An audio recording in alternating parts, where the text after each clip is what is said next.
दीक्षा लेते हैं दरबार से। मंत्र दीक्षा में थोड़ा कड़ाई है, हाँ, आपको जरा ठीक से देखना पड़ता है। और अद्भुत मंत्र दीक्षा के लिए जो पात्रता के चयन है, आपको पता ही है, धरती में कहीं नहीं होता। आपसे एक शब्द नहीं पूछा जाता और आप चयनित हुए कि नहीं, ये आपको बता दिया जाता है खड़े खड़े। आपको बोला जाता है कि आप योग्य हो अथवा अभी आपकी योग्यता में कमी, आप बढ़ाइए। तो अद्भुत है कि आपसे पूछना भी नहीं पड़ता और आपका चयन यहाँ खड़े खड़े हो जाता है।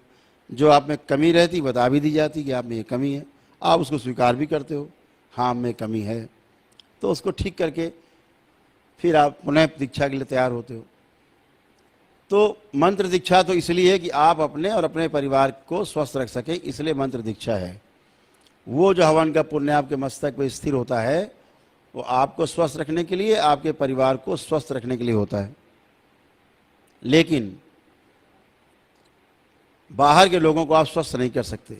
जहां बाहर के लिए आपने प्रार्थना की, उस बाहर वाले की गंदगी आप में तुरंत घुसी और वो ठीक और आप टेढ़ा, आप टेढ़े।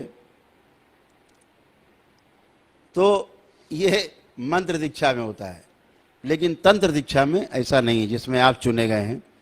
मंत्र दीक्षा से एक श्रेणी ऊपर आए हैं अब आप आए हैं तंत्र की दीक्षा में। तंत्र की दीक्षा हो जाने के पश्चात बाबा जब आपको दीक्षा देंगे, तो उसके पश्चात आप इस को सिद्ध होने के पश्चात इस लायक हो जाएंगे। जब 5 लेवल आप पार कर जाएंगे, कुल 21 लेवल हैं तंत्र के आपके लिए। हर चक्र में 3 लेवल, 7 चक्र हैं, 3 लेवल हैं हर चक्र के, तो कुल 21 लेवल हैं। तो जब आप 5 चक्र पार कर जाएंगे और मूलाधार क्रॉस करके और स्वादिष्ठान की तरफ गति कर जाएंगे और लगभग आप स्वादिष्ठान चक्र को पहुंचने वाले होंगे, उस समय आपको इस लायक हो जाएंगे कि आप दूसरे की भी मदद कर सकते हैं। ठीक है।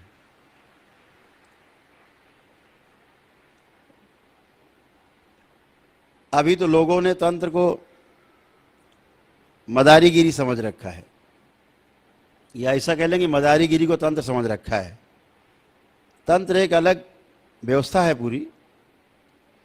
तंत्र इसलिए नहीं है कि आप किसी को टेढ़ा करें और किसी को मार दें जान से, और किसी को अशुभ करें।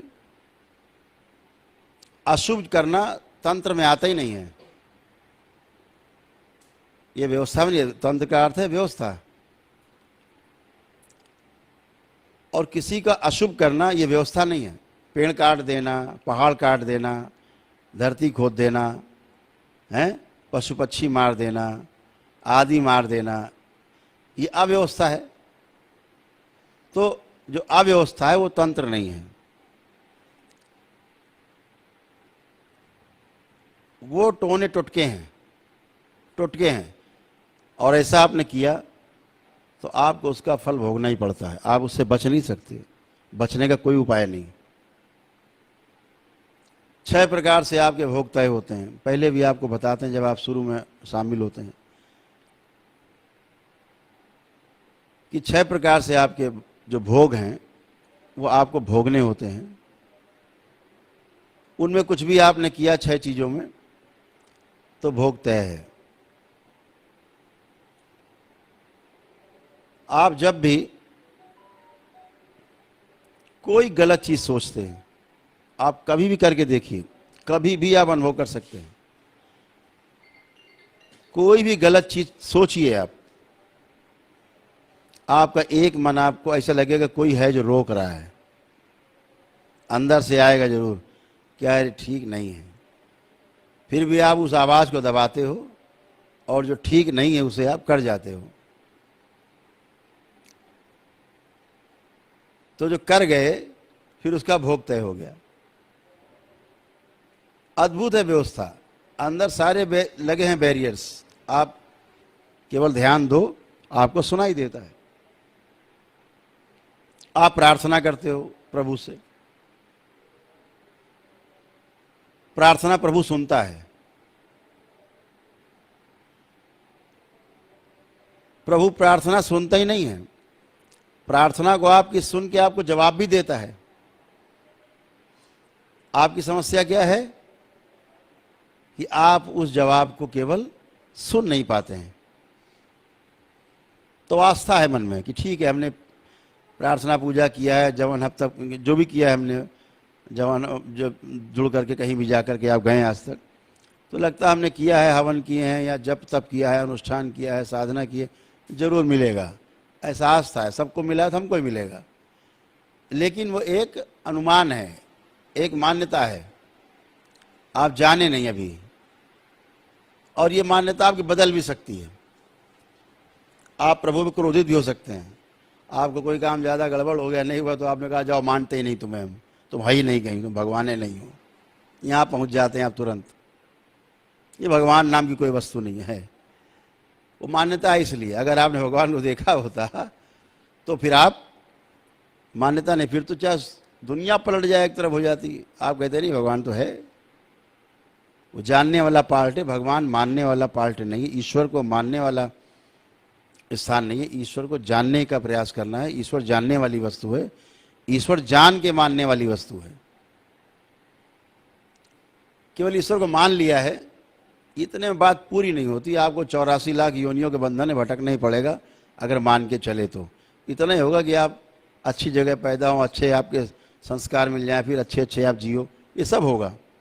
लेकिन आपको आकर के इसी मृत्यु लोक में, इसी जन्म मरण के बंधन में बार बार आपको आना पड़ेगा और बार बार आना पड़ेगा। ये भी बता दें आपको कि तंत्र का जो अर्थ है वो ये भी नहीं है कि हम उससे कोई व्यवसाय करें या हम किसी पे आधिपत्य जमा लें या हम किसी को डरा के रखें। तंत्र का अर्थ है निर्भय होना, अभय प्राप्त होना। जैसे आप जितने लोग यहाँ बैठे हो, हमने आप सभी से मृत्यु का भय हटा रखा है। जितने लोग बैठे हैं आप, अगर किसी को मृत्यु से भय लग रहा हो तो हाथ उठाए। किसी को भी इसलिए नहीं लग रहा है क्योंकि हमने मृत्यु का भय सभी से हटा रखा है। इसलिए सामने मृत्यु खड़ी भी होगी और आपको भय नहीं लगेगा। तंत्र में ये हर क्षण होता है कि आपके सामने तमाम ऐसी काली शक्तियां खड़ी होंगी, भयभीत करेंगी, आपको रोकेंगी आगे बढ़ने से, क्योंकि आखिर में आप बलवान होकर के उन्हीं का संहार करने वाले हो, वही आपके द्वारा नष्ट होने वाली हैं। तो सबसे पहले उन्हीं को भय और रोकने का प्रयास करती हैं कि किसी तरह आप सफल ना होने पाए, और आपको भटकाने का प्रयास भी करती हैं। वो भटका सकती नहीं। क्यों नहीं भटका सकते? दरबार ने आपको चारों ओर से सील करके रखा हुआ है।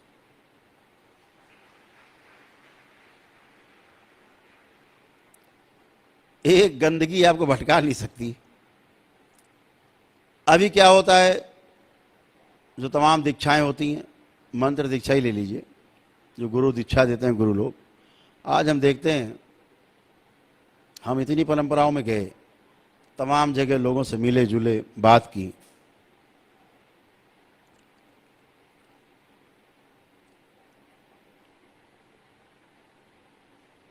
मुझे 2 परंपराएं केवल ऐसी दिखी अभी तक पूरे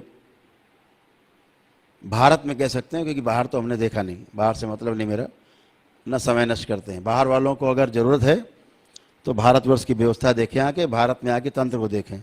हमें बाहर जाने की आवश्यकता नहीं। यहीं का एक पन्ना उड़ के चला गया, वहाँ उन्होंने पूरी किताब लिख डाली उसी पे। असली चीज़ यहाँ है। तो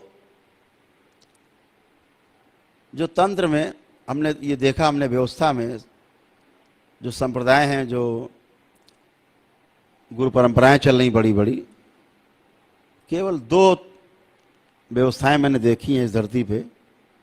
2 गुरु परंपराएं देखी हैं जो शुद्ध हैं।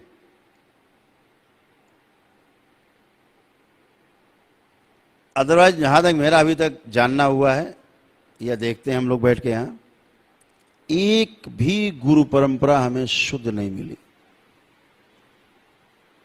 सब में नरक और केवल नरक भरा हुआ है, गंदगी भरी हुई है। जहां दीक्षा लेकर के लोग तड़प रहे हैं, मर रहे हैं और उनके गुरु भी नरक में पड़े हुए हैं सब। यहां पैरों में पड़ करके भोलेनाथ के बार बार आग्रह करते हैं, चिल्लाते हैं, चीखते हैं कि मुक्ति मुक्ति मुक्ति, प्रेत योनि से मुक्ति दी जाए। प्रेत योनि फंसे पड़े। बड़े बड़े साधक हमने देखे, बड़े बड़े नाम, जो जितने नाम लिखे बड़े बड़े नाम आपने पढ़े होंगे जीवनी किताबों में, सब नरक के पड़े तड़प रहे हैं। और जब कभी हमारा उन जीवन से सामना आमना होता है, वो सारे जीवन हैं ही सृष्टि में, जब कभी मेरे सामने आते हैं, दरबार के सारे बच्चे जो सब सीख रहे हैं, समझ रहे हैं, वो भी सब देखते हैं। सबके पास दृष्टि है देखने की, जो दरबार ने दे रखी है इनकी दृष्टि, कि सब कैसे वो तड़पते हैं। जिनकी आप पूजा करते हैं, सुबह शाम आरती उतारते हैं, वो स्वयं तड़प रहे हैं। और वो तड़पेगा, और आपने उसको गुरु बनाया है, उसकी परंपरा में शामिल हुए हैं, तो वही तड़पन, वही रोग, वही कष्ट, वही मनस्थिति आपकी भी होगी। आप उससे बच नहीं सकते, क्योंकि आप उसके परंपरा में जुड़ते हैं, उसके ऊर्जा पथ में। गुरु परंपरा की ऊर्जा पथ है। जैसे परिवार की परंपरा का ऊर्जा पथ है, ऐसे ही गुरु परंपरा का ऊर्जा पथ है। आज मैं देखता हूं ये प्रक्रिया अपनाई ही नहीं जाती कहीं। जो अपने दरबार में आप देख रहे होगे पहली बार, यहाँ ऐसा नहीं कि कोई भी चला आया मंत्र दीक्षा ले ली, होता ऐसा यहाँ नहीं होता।